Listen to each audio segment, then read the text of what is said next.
Hi guys, so this is the next video in the chapter 2 series. Today we'll look into something known as the 4R concept. Businesses are making lot of wastages in their production and consumption activities. To achieve sustainable development, businesses follow something known as the 4R concept.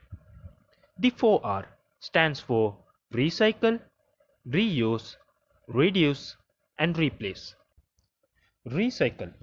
Here, the waste is separated to form a material to produce another product. Recycling can be done in two ways.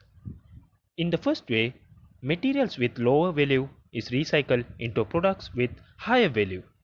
So this is known as upcycle. Here, for an example, we use hay to produce paper. So the hay is very low value product, while we tend to use recycling method and make it to a paper by adding value and creating it to an high value product. Similarly, we could use this method vice versa, where products with higher value is transformed into materials with lower value. Examples could be crushing down vehicles that are discarded and making irons or other useful iron related products.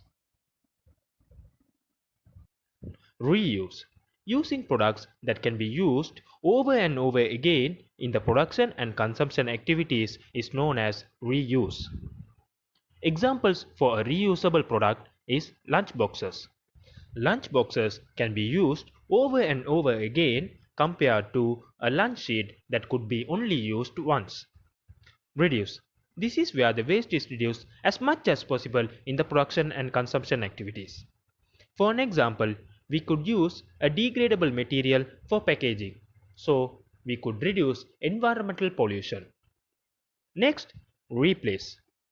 Replacement of resources that are replaceable in the production is known as replace. So basically what we try to do here is, if we can replace a resource with another which would be beneficial, then we should try to include that in our production process. Example could be replacing a coal power plant with a solar power to generate energy and also to reduce environmental pollution. So that's it with this video guys. Please do like and share to learn and let others learn. Thank you.